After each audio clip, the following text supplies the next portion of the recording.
Alrighty, we'll get started. Thanks everybody for coming along today. This is the first of many Behaviour Works alumni lunch and learns where we get to know each other, network, share projects and ideas that we're working on, um, and talk about really relevant topics. We've got some really great speakers today, but before I get started, I just want to acknowledge that I'm coming to you on the lands of the Kulin Nation. I just want to pay my respects to elders past, present, and emerging.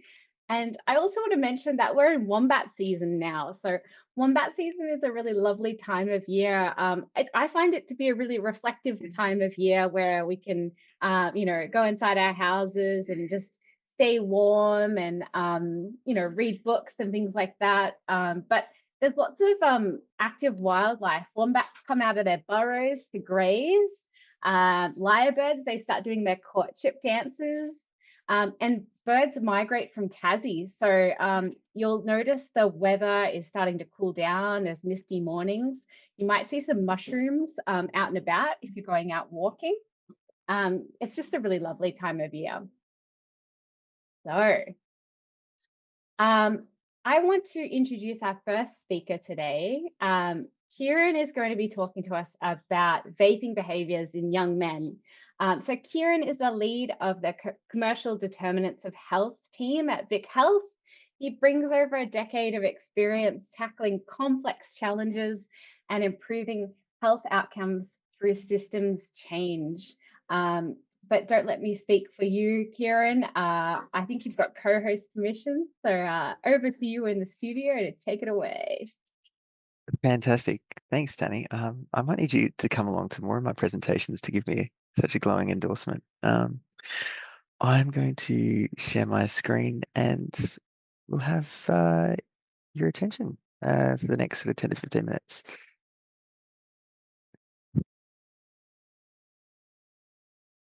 All right. I think that's looking good. So yes, as Danny mentioned, my name's Kiran. I lead our vaping and tobacco portfolio here at Vic Health, or sometimes I like to say the anti-vaping and tobacco portfolio here at Vic Health. And I'll be walking you through my assessment. I completed the BehaviourWorks behavioral science course in July of last year. So this was a nice refresher. Preparing the presentation was a bit foggy, but working in the field, of course, means I'm usually across all the latest happenings and news. I will also acknowledge the traditional custodians of the land at which I'm dialing in from today. So our office is on Wurundjeri Wurrung country, but I'm actually calling from Bunurong country down south of the Yarra in Melbourne, and acknowledge that sovereignty was never ceded, and pay my respects to elders past and present and those on the call with us today. So the Big Tobacco Playbook. I'm going to do a bit of scene setting here as well in context for the issue and the issues more broadly before getting into the assignment and my intervention, as well as the context of Vic Health as well. I will preface that while, of course, I do work at Vic Health, all views shared here are my own, particularly those around the assignment and the insights there. Now, if anyone's seen Mad Men, and apologies for this horribly pixelated photo, but this is something that often when I talk to people, this is what they think about. Big tobacco has been around for scores, and they've used this incredible marketing playbook, which in some respects has been quite genius, right? They've shifted narratives, language, to really get around any semblance of sort of a regulation or advertising ban, which has meant that they've been able to keep on, as in their words, innovating, but really what it is to hook generations and generations into nicotine products. So that includes cigarettes and traditional tobacco products, includes vapes and e-cigarettes, and now what we're looking is the next generation of nicotine products. So they're called nicotine pouches. Also include the heated tobacco cigarettes. So you might think of IQOS, or you might look at Zyn and Velo as terms of those nicotine pouches too. They're also tobacco pouches. So again, you can see that the tobacco industry really has that narrative of nicotine throughout. But again, it's across a range of products, which means that we have to be aware and cognizant of how they like to play so we can combat them. This is an illustration of Don Draper in Mad Men, which is, of course, is a real story in a fictionalized TV show, to say that tobacco is toasted.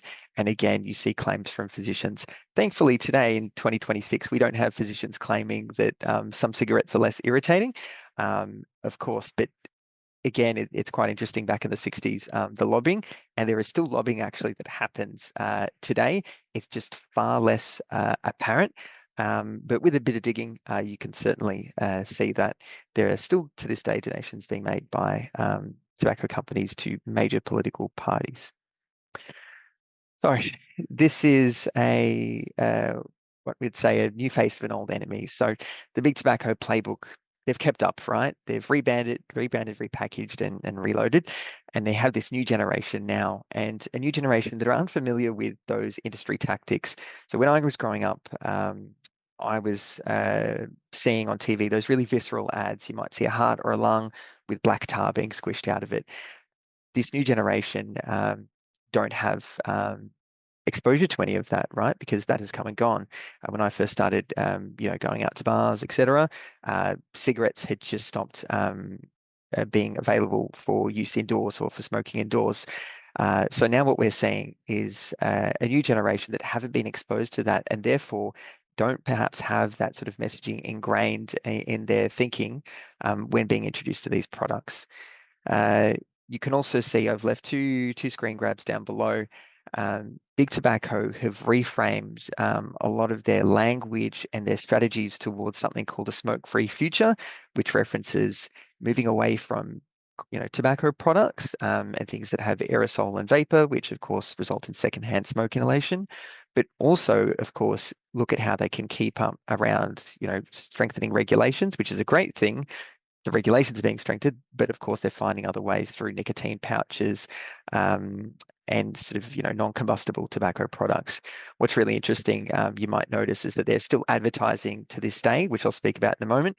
But the McLaren Formula One team, for those F1 fans here today, have a tobacco product, nicotine product called Velo advertised on their cars, which is quite interesting, considering that the Formula One here is in Melbourne, a state in which, of course, I work in. What the goal of this assignment and of course the broader work is looking at behavior change interventions that reduce vaping prevalence as part of a broader strategy too. And that brings me to what we do here at Vic Health. So for context, Vic Health is the world's first health promotion foundation. So we were established as part of the Tobacco Act of 1987. In short, there was a hypothecated tax, which meant that, of course, if you bought a packet of cigarettes, then there'd be a tax added, and that would then fund Vic Health. It's not the same way that we're funded now. It has changed, but our history is really deeply embedded in that. You'll see on the graphic on the right, there is a beautiful sort of picture of our first ever campaign, which is this poster has just given up smoking. What we did back in 1987 was we replaced over 200 billboards across Melbourne and really looked at those environments around sporting clubs and sporting environments that Philip Morris, British American Tobacco, Marlboro, etc., had advertising around too. So it was a way in which, of course, we could get that out of sporting clubs, particularly areas that are frequented by families, young people, and children as well. At Vic Health, we have a systems approach.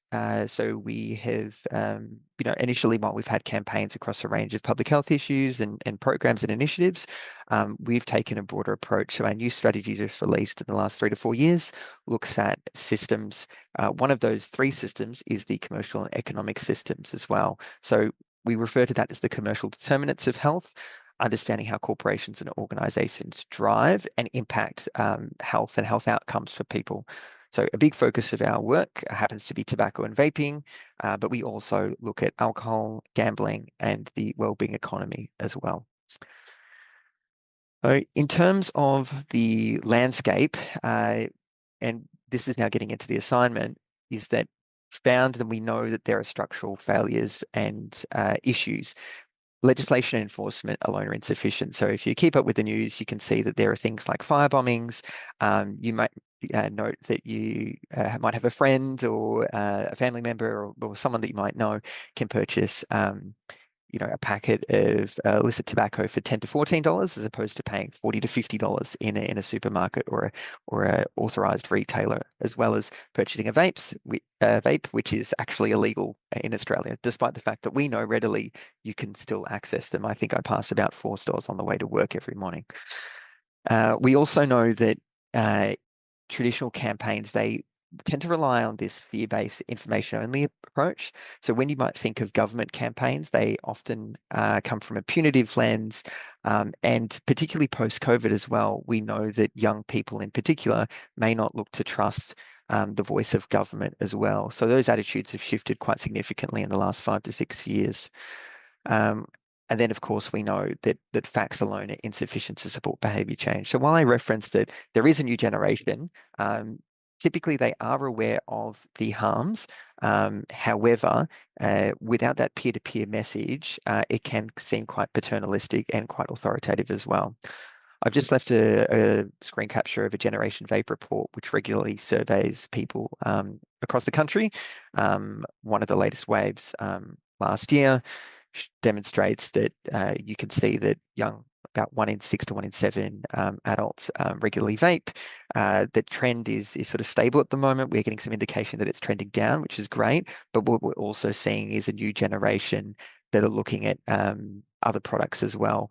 And what we see is the introduction to, say, vapes as opposed to cigarettes, what it might have been 30 years ago, now opens the doors to using different products. Again, they're all produced by and large by the same big companies. It's not necessarily a different supplier or a different provider with a different modus operandi. Oh, in the assignment, I looked at a target audience of young men in Victoria, aged 18 to 25. So the stakeholder map represents some of the articulation of the parties and the groups and the individuals with different levels of influence. So you can see here it's quite a complex issue. We have everything relating to federal legislation, vapes are illegal, to state legislation, which doesn't, which speaks to more of the cigarettes and tobacco. And then, of course, there are gaps in that as well. And then we also look at enforcement. So you've got state, federal, border force, therapeutic goods administration, and everyone in between too. And then those are some of the supply side issues as well. But then you've also got demand, which is where we're talking about behavior change, right? And they have to coexist. We can't just look at one in isolation. And of course, that's why you can see there are a number of different facets influencing behavior, as we all know. So social settings, peer pressure, extracurricular environments were one of the ones that we found to be most impactful. And like I mentioned earlier, there's an inherent risk here. Rather than just playing whack-a-mole with vapes, it can act as a gateway to more dangerous tobacco and other products as well. So in terms of pinpointing the target behavior, there are a number of different aspects we could look at, but what I decided to focus in on was what, in my opinion, was high impact and high likelihood and what the evidence pointed towards. So we actually looked at refusing vape offers in social settings and actively seeking to quit. And you might be thinking, why this specific action? Well, I've kind of combined 2 behaviors there, right? But one, because it directly looks at peers addressing those high impact or high stress environments to refuse, but then also looks at empowering them in seeking support to quit. And something I'll speak about a bit later is this the manosphere in that environment that looks at sort of the strengths-based messaging about being financially independent, and has some really problematic views. However, using that strengths-based to say, I can take control is something that we had heard through our message testing might be a positive sign in connecting with this audience as well. What this does, it would address hypothetically a social norm directly, but also would empower individuals to normalize quitting. Again, the action of saying no in a social environment might be great, but we're conscious about young people ostracizing themselves or moving away from those crowds and recognizing that it is common. 1 in 6 or 1 in 7 young people vape or engage in these behaviors. So it's not necessarily a 1 or 2% of the population. In terms of the intervention, it was pretty on the nose. I didn't label it regain control. And so it looked at 4 intervention functions mapped to the behavior change wheel that you can see on the right. So the first was education, so highlighting through financial and health costs, through digital content. Again, the aim wasn't to lecture, but rather to use sort of peer-to-peer digital content and digital messaging to get that across. The second is persuasion, so reframing quitting as an act of strength and autonomy and regaining control, as the campaign or the intervention mentions. The third was enablement. So we're looking at building the capacity, not just saying, no, and then walking away and then having someone come up, but actually using that to help form part of an identity and navigating social pressure as well. And finally, the fourth was modeling. So using relatable peers to normalize vape-free lifestyles.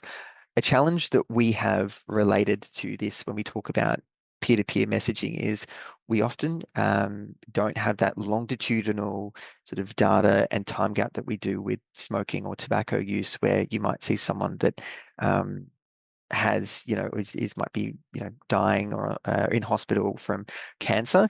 We know particularly there's a recent study that was conducted by UNSW that linked vapor to being carcinogenic.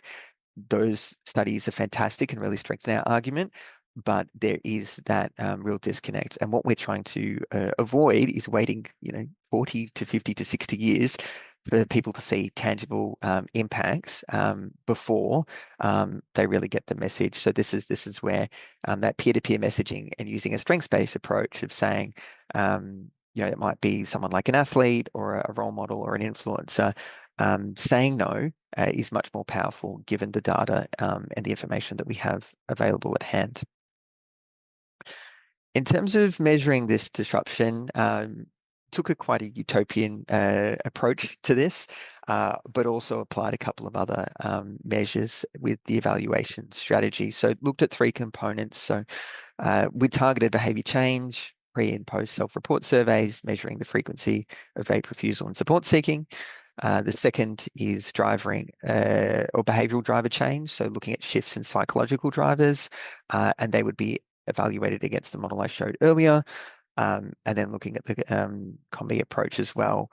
So looking at social norms, self-efficacy or the strength for quitting, and then of course perceptions and attitudes towards vaping, which we also would like to see, trend, I say positively or trend negatively, but viewed as something that's not desirable. And then finally, what I thought would be strong or strengthen this case would be looking at the broader problem reduction. So what we commonly use with our campaigns and initiatives is, of course, that localized nuanced data of the cohort that we try and intervene with, but also look at mapping that against the longitudinal data. So for instance, we have some really strong and powerful surveys and data collection that happens both at the state and a local level as well as federally anywhere from 3 to 4 years. And so what that can do is track changes at an overall vaping prevalence. And what that does, it actually gives us a nice contrast between what's happening in a short, sharp, snappy way, but also looking across the broader landscape in sort of a medium term to long term way as well. I left a question in here as well for you to think about as I go through the last couple of slides. But what we always are interested in at Vic Health and myself as a public health practitioner is how can we apply these principles across other public health domains? Tobacco, vaping has had quite a lot of attention and we've come a long way, but particularly with my colleagues, we also look at now how we might apply this to alcohol or even to gambling in other contexts as well. So I'll leave that with you to sit on for the next 2.5 minutes. But noting that the assignment and the work was completed in July 2025. So we're almost talking about a year ago.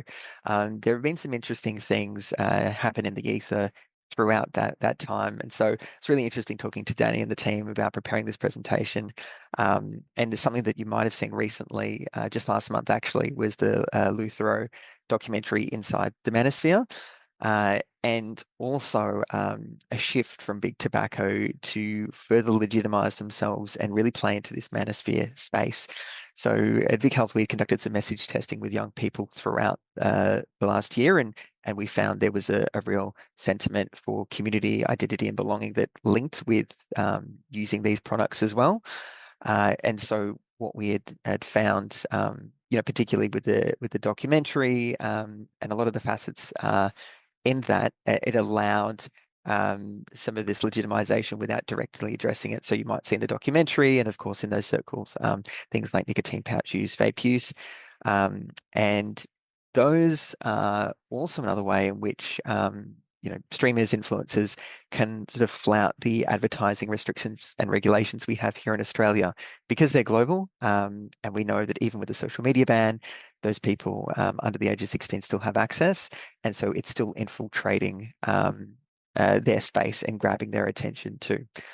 Another play by the tobacco industry recently was that one of the chief operating officers of one of the big tobacco companies started a podcast series, and very much in the similar vein as sort of a streamer, some of the streamers that we've seen inside of that, what we'd call the manosphere.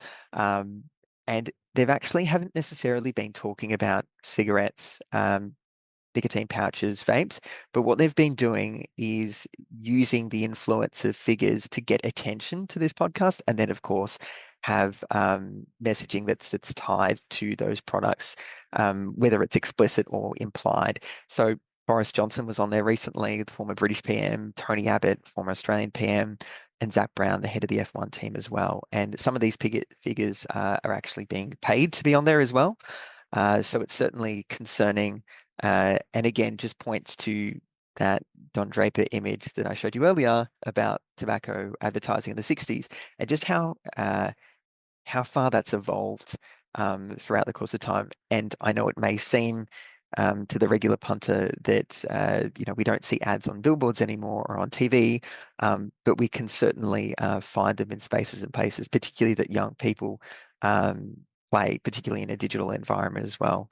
So another challenge that we have is how do we regulate an identity, but also those conversations as well, noting that there is a clear intent there, but it may not be addressing the issue too. And then, of course, for us, public health practitioners and behavioral scientists, how do we really infiltrate that and respond to that when it's so it sort of subverts the mainstream media and some of those real explicit sort of campaigns and advertising that we see from other parties like the Australian government.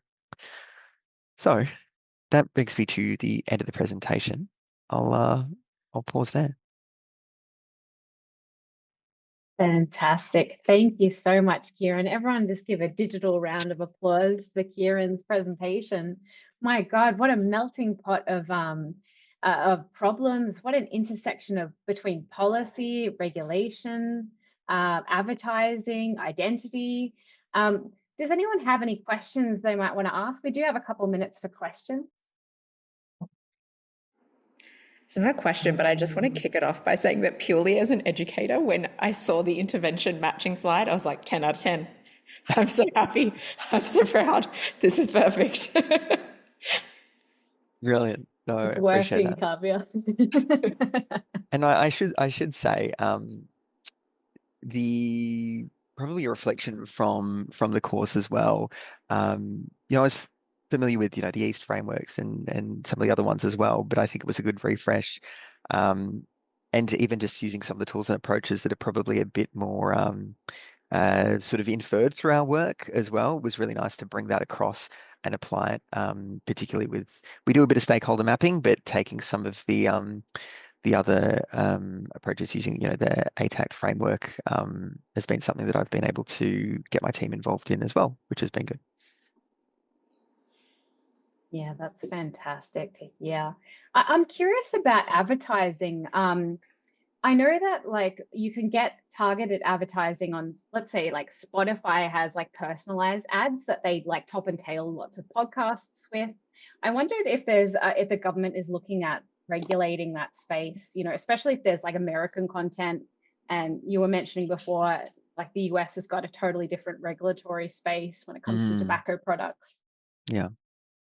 Yeah, that's right. Look, the Australian government has set up the Illicit Tobacco and E-Cigarette Commission in the last few years, and it's really gained some momentum. But the focus at the moment, in the first instance, has been regulation and then enforcement. The main priority for a lot of the sector and government has been the widespread supply, and so that's actually seemed to be one of the key drivers of use. But it's certainly something, particularly within the public health space and the social marketing space as well, that we're constantly discussing as well. For instance, we were told through our message testing that Snapchat was a really common way of obtaining these products, and that we know that certain podcasts might have, introductions, saying sponsored by Zyn or Velo or whatever it might be, and you can obtain that. So it's certainly something that we should be putting on the agenda. It's there, but it may not be as high. So I think just given the sensitivity around fire bombings and illicit tobacco availability. Yeah, absolutely. Some questions here. Saifan, I think you were first to put your hand up. Hi, good afternoon, everyone. So, thank you very much for the presentation. And I just want to ask one question. This is basically, we have in the presentation, it's mentioned that we have the pre and post and the survey to measure the immediate behavior change. Is there a way that we can measure the long-term sustainable behavior change in terms of measurement and evaluation? Oh, are Yeah, you referring to? Oh, sorry, go for it. Kiran. go for it, Danny. Are you referring to the assignment that you worked on previously, or to Kieran's project?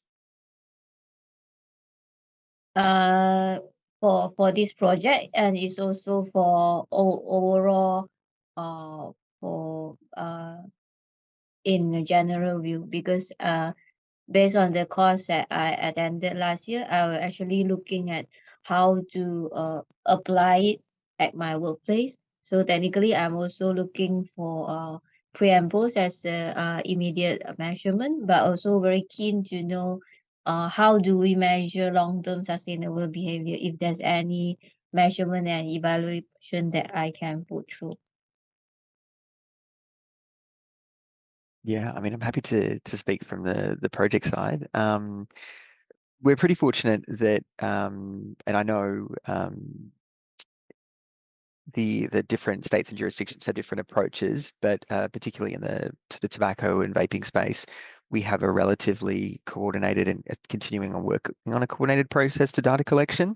So because we have some national frameworks that are being developed actually as I speak, but also the continuity from state level reporting, and that also means we can track that sort of longitudinal data. I think what's important is that some of the nature of the programs that happen at a local level often tend to be anywhere from 1 to 3 to 4 years.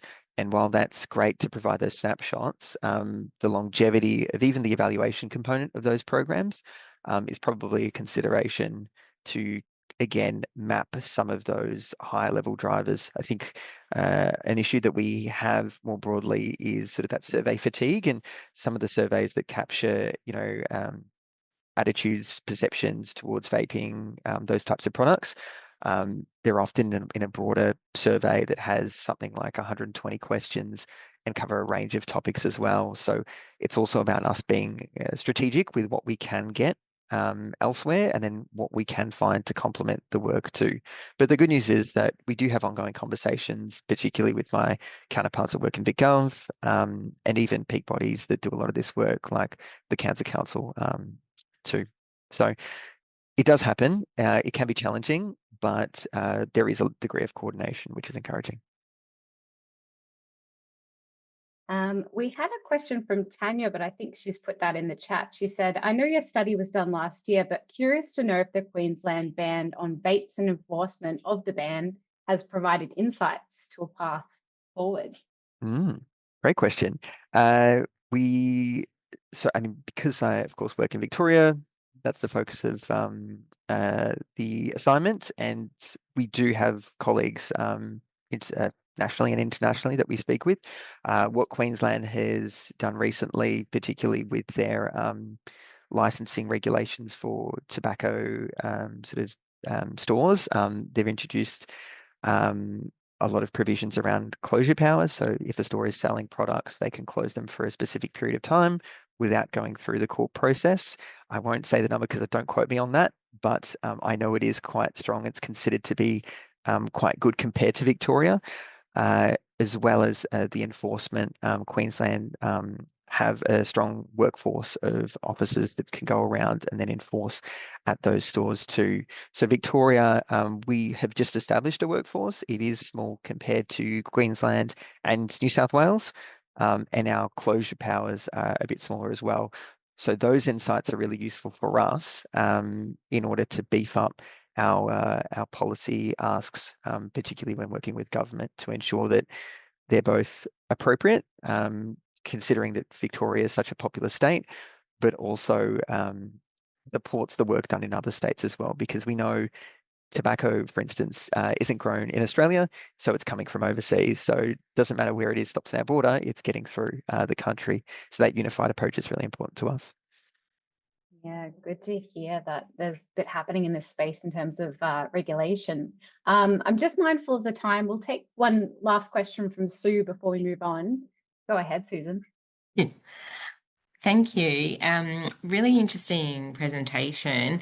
And I guess it's kind of a bit of a statement as well as a potential future challenge. You know, you were talking about how, you know, there's learnings for, I guess, other health issues like drinking, gambling.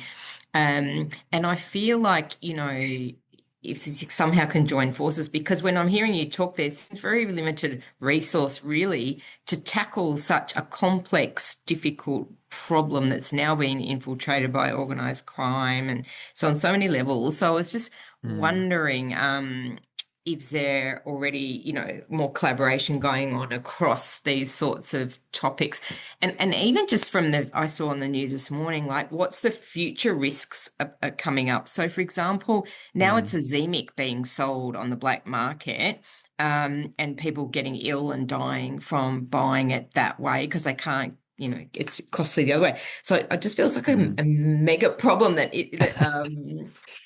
yeah. So my question, I guess, is like, is there other beyond, you know, this sort of more individual approach around behaviour change? What else could we be doing, I guess? Yeah, it's two great points. I might start by saying I'm not awfully familiar with the Ozempic, so I'm not able to comment on that with any great insight. No, that's okay. Yeah, but can certainly appreciate the alcohol and the gambling, and other public health issues too. The one of the sort of policy positions, pardon me, and that we have here at Vic Health and looking to promote is the looking at harmful marketing and a Harmful Marketing Act, which encompasses alcohol products, gambling, and it even includes junk food or unhealthy foods as well. So there is a consistency, certainly, in looking at a unified approach across different public health issues, which is really encouraging. It still, of course, takes a bit of legwork, and also the challenge in that requires different experts across the sector to unify. And sometimes, of course, there might be some different views within each of those topics. The challenge with vaping and tobacco in that is that vaping and tobacco are already illegal and they're already banned, but we know they are being marketed in a harmful way, but it's distinct in terms of how explicit it is. You know, you're not seeing it on TV. So that's also something that we're working with on. How can it be addressed in a similar vein while also being acknowledged that we have had success, and something that we look to in these new issues, or existing issues, but perhaps a bit more fresh, is how we can take the wins of regulating tobacco advertising into some of those other domains too. But again, then in that, you have issues like the illicit market as well. And then just to touch on your other point there, enforcement is certainly a priority of the state and federal government as well. So we've seen a shift from not just behaviour change, but to real regulation enforcement, given the availability of illicit tobacco and vaping products. Yeah. It seems like it needs that sort of collaboration on a large scale, which is always a challenge, isn't it? But good to hear that some progress is happening. Yeah, absolutely. No, thanks for the questions, everyone. And I'm seeing some comments in the chat, so looks like there's some people that want to chat further. Very, very happy to have my details shared. But the show goes on. So next up we have Hannah Elias. Hannah is a circular economy specialist with over 5 years experience in strategy, communications, and behavior change. She works across different sectors, including government, waste, retail, and healthcare. Her focus areas include textiles, food, waste, and packaging. And she's currently leading illegal dumping projects with Hume and Whittlesea councils, as well as advising on WA's container deposit scheme. Thank you so much for joining us, Hannah. I think you've got some co-host share permission, so I'll leave it to you to take it away. Great, thanks, Danny. I'll share my screen. Can you see that? Yeah, we're seeing your presenter view though, not your. There we go. Okay. Thank you. Yes, so from one big topic to another, from the world of vaping and nicotine over to illegal dumping. Before I kind of dive into some of the research we've been doing and some of the insights that have been coming out of it, I thought it might just be good to kind of start with what illegal dumping is. So when you hear those words, you might picture something like this scene where it's sort of a big pile of messy items that are sort of on the side of the road. I feel like it's a very common scene, or in a forest somewhere that's kind of secluded in a way. And this is definitely illegal dumping, and behaviourally, it's quite a kind of intentional behaviour. Someone's put this in their car. It could be a resident. It could be a kind of commercial operator like an air tasker or something, with the intention to take it somewhere and dump it. But illegal dumping can look like a lot of different things, and it can also look like this scene where it's, a pile of items out the front of a house. It might have a sign that says, there's a free, help yourself. And that, both of these are considered illegal dumping, but behaviourally quite different. So the scene on the right, it's kind of a little bit more nuanced. Someone's just done a big spring clean. They've put the items out the front of their house. So this is sort of what our research has been focusing on these kind of residential or household behaviours around illegal dumping. And why is it a problem? I mean, one of the big things is just the potential for it to pollute the environment, particularly, commonly chemicals are dumped illegally. And that can lead to sort of a whole host of problems, but also it's just unsafe and unattractive, and real potential for that to kind of diminish our sense of pride and sense of community. But importantly, it's also a huge cost to governments. That kind of the onus and the cost on cleaning up things that are dumped falls to sort of state and particularly local governments. And some research out of New South Wales found that sort of, I think it was 1 in 7 local government spends each year around 500,000 just on the kind of enforcement and cleanup, not including any kind of proactive measures. So it's a real challenge, particularly for local governments.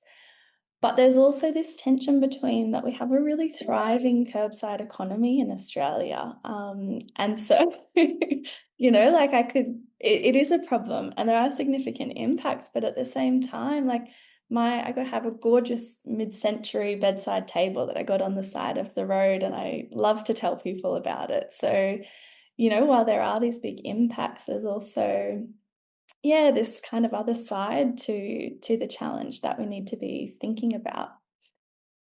So our research has been looking at applying behavioural science to diagnose the behaviours and identify interventions to reduce the residential illegal dumping in sort of peri-urban Melbourne. So we've been partnering with Hume City Council and City of Whittlesea, which are kind of on the outskirts of Melbourne, on a long-term behaviour change project, so spanning over 2.5 years. And as part of that, we've been looking to identify some quick wins because it runs over such a long time, looking at some opportunities that they can sort of start implementing, but also looking at some longer-term strategies that really get to the heart of the challenge. And within that, we're looking at a few different phases. So we've just finished the first phase, looking at sort of the universal barriers that people might face. So the kind of common barriers that people, someone might living in a house might kind of face. So that's sort of what I'll be speaking to today, just some of the kind of high level insights. But we're now also heading into a really interesting phase, looking at some of the kind of dwelling specific barriers. So things like for people living in apartments or that have just moved into new developments, like what are the kind of additional barriers that they might face. So yeah, interesting to kind of just be diving deeper and deeper into the problem and the world of illegal dumping. And as part of our research, looking at a whole range of activities, drawing on literature and interviews with legal dumping practitioners, looking at kind of for our partner councils, what are they already doing to tackle the problem? Councils do a lot in this space. So what can we, what are they doing well and what can we build on? Engaging residents, and also some systems mapping. So thinking about, there's the behaviours, but they occur in a very complex system. So sort of looking to explore some of those things as well. So framing this sort of challenge behaviourally, we've been looking at how can we get local residents who dump household items on the curb to either sort of use council services, so to book a hard waste collection or to take items to the tip, or to, particularly we've been focusing on listing items online. So whether that's selling good quality items or sort of for poorer quality items, just listing them as free. So both looking at, getting residents to use council services, but some of the other options available as well. And as part of that, we've been looking at, the barriers and the drivers and why do people dump? And there are a lot of common assumptions around illegal dumping. So one is, things that we often hear, or if you jump on your local council's Facebook page, you'll see these kind of comments coming up that, people are lazy, they don't care, and these kind of assumptions about some of the solutions or the interventions that, fines will fix it. The fines need to be, more, and that we need to kind of name and shame people. But our research has found that it's just not that simple. And we know that behaviour is shaped by the intent, but also by the context and the system within which it occurs. And one of the really interesting things that stood out in our research is that, illegal dumping is really easy to do. And it's really prevalent. So in our survey, 22% of the respondents, which was about 120 people, admitted to placing items on the curb without a booking, which was higher than I expected it might be. And the big driver there was convenience, that it's easy, but it's immediate as well. But at the same time, it's really easy to justify. So some of the other drivers that came out were around, the social norms, that you see other people in your street doing it, that there are those reuse benefits. So, someone else might benefit from my table if I just put it out on the curb, and kind of low awareness around some of the impacts and the risks. And so this real kind of tension between something that's really easy, but also easy to justify because of these other reasons. And then bringing in kind of the systems lens, also thinking about not just why it occurs, but how illegal dumping occurs. And so this is a scene, I actually have seen this play out over the last 24 hours on my drive to work, that, the first item appears, someone might put a couch out on the curb, and it's kind of this semi-intentional thing of, I'll deal with it later, I'll just put it out for a couple of days. But it kind of sends this signal, this social cue, and then the pile grows. And so with that pile, someone's added something onto it. It kind of becomes ambiguous. Is it a booked collection? Is it dumping? Those kind of social cues continue. And then more appears. And this is what I saw on my drive-in this morning, that the street now had, multiple different kind of piles on it. And so it kind of shifts from this, like what is seen to be kind of acceptable, to something that's really messy, and it's really hard for local governments to intervene at that point. And so one of the things we've been exploring and kind of factoring into our interventions is that they need to both kind of prevent the problem in the first case, but also respond to illegal dumping as it occurs, because it's such a kind of visual behaviour that kind of plays out within communities. So how can we intervene? We've looked at a range of different interventions. There were sort of 28 all up that we shortlisted that target both the problem behaviour of illegal dumping and also those preferred behaviours. So I'll just pull out a couple that I think are quite interesting. One of the things we've been looking at is around persuasive kind of communication. So messaging around, well done to, this suburb, to kind of look to shift some of those social norms, messaging around sort of the impacts and the risks, around sort of the costs to local governments, but also the potential for fines, and some of the reuse benefits as well. So messaging around, that hard waste collections, when they are collected, go to landfill. And so kind of just shining a light on some of those beliefs and drivers. And then also looking at interventions to kind of, coming back to those social cues to kind of visually send a message. So tape, and this has been found in literature and also is used across a few local governments in Australia, using tape in both forms, like something that kind of shows if something has been illegally dumped, that, it's under investigation, really clearly sends a signal that, this is bad, as well as the kind of green good tape that when someone has booked a hard waste collection, sending out tape, or it could be a sticker that kind of shows the two kind of alternatives there of what a pile can be.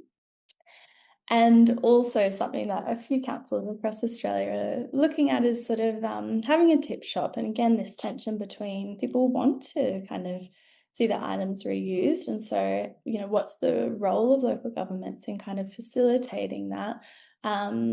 This is sort of more looking at the preferred behaviours, and, it does require effort from people, but again, thinking about a suite of interventions that kind of helps to shift the dial. And part of what sort of how we've been exploring and looking at these interventions is looking at kind of how do we bundle all of the kind of intervention options. So in order to avoid people from dumping on the curbside and to get more people to kind of book hard waste collection or, a range of preferred behaviours, we really need to address a number of different drivers and barriers sort of across the board through a range of human-centered interventions. And so really thinking about how do we kind of package and bundle these interventions, and how, making sure that we're really clear on which drivers and barriers we're seeking to address in the context of this really complex system. So that's a little bit, about what we've been focusing on. And so next time you see this scene of items piled out the front of a house, just think of me, think of us, and remember that that you're seeing really a behaviour chain in action. And and you might notice it sort of growing. And that's it from me. Thanks so much, Hannah. Big round of applause. That was amazing. We've got some really great discussions happening in the chat. We had a question from Katie saying, "Hey, Hannah, can we access your research somewhere?" Yes, we are about to publish a paper, or in the coming months, we'll be publishing a paper on this, but also our partners are really happy to share this sort of findings so far. So if you want to get in touch, happy to. It's not publicly available, but happy to share. I am just mindful of the time. We've had a couple of comments here. Kavya said, "I've always thought it was such a nice way to pass on furniture for free, but then it clearly, my attitude makes me part of the problem." We're all guilty of it. Hannah Young has said, "Have the council partners found a significant reduction in instances of illegal dumping and/or increase in bookings?" It's early days, and part of what we're really focusing on is tackling really small pieces of the problem and being really intentional because it's just so complex. So they have seen, they have like implemented a few changes in their communications and different strategies. And then as part of this next phase, we'll look to kind of really measure that. Yeah, fantastic to hear. We've got some questions. Steve, were you the first to put your hand up? Oh, Christine, go ahead. Hi, thanks for that. That was really interesting. I just wanted to know, and your research might not have gone into this much depth, but some research that we've done at Casey with customer feedback is that they actually really don't like the taping. They see the taping as if you were there and you taped it, why don't you just pick it up at the same time that you taped it? Like, why tape it at all? Have you had any insights on that in your research as well? It hasn't come up in our research, but it's a good point, and there's so many contradictions around these interventions, and particularly when you get into the enforcement space. Or I think that the taping, it sounds like a neat and easy solution, but also even with the green tape, that depending on how quickly councils are collecting items, it might not be feasible. So part of what we're exploring is just exactly that, these different contradictions to kind of and just challenges to the interventions. It's tricky because I think that the feedback that we often get from customers is just we just want it dealt with, we just want it taken away as soon as possible. But that's also it's a slippery slope, because if we just respond to each dumped rubbish request and we just take it away, then people just think, oh, council can just take care of it. I'll dump stuff because council, it will disappear. And we don't want that thought to keep occurring. We want people to take accountability over their own waste and suitable ways to dispose of it, because we can't always keep footing the bill. So exactly, yeah, really interesting. Thank you. No worries. Steve, go ahead. Thank you. Thanks, Hannah. Just a quick comment that I saw the other day. I was looking for a link for more info, but I couldn't find it. That Berendara are doing a trial on providing residents with stickers to put on certain items to say whether they're still working, to encourage reuse, because I know that councils previously had tried to discourage reuse just for legal reasons and whatever else. But I'm just wondering if you're aware of that and what your thoughts were on those kind of programs. No, I haven't heard of that. That's actually really good to know. And I mean, I'm in the circular economy space, so personally, I think it's a great initiative. And just that is one of the challenges with the pile of dumped items, is that it's just a mix of things that are no good and things that actually still have a lot of value. And so interesting I'll have a look at it. I think we've got time for just maybe one or two more questions. Fiona's got one here. I'm wondering if there's been any research done into how many people or how many times a year, I'm guessing what she's referring to is like booked collections, how many times a year matters. Perhaps the cost of only 2 pickups a year in some councils versus illegal dumping pickups could mean that more people could book a legal pickup more often. Yeah. There has been part of what we've been looking at is like, how people are using the services, like particularly around the frequency. It's an interesting question, and good to consider. Yeah, we've got some really good chat happening here. So Hannah's email address will be dispersed in the follow-up emails, so you can pick Hannah's brains. Sorry, Hannah, I'm dobbing you in. No, feel free to get in touch. But I will come to a close with the session here. Thank you so much for everyone for participating today. Please keep in touch on the alumni LinkedIn group. There's lots of good discussion happening there. And I also want to remind everybody that as you are an alumni, we do have a discount code, BWA20, so that entitles you to 20% off all of our courses.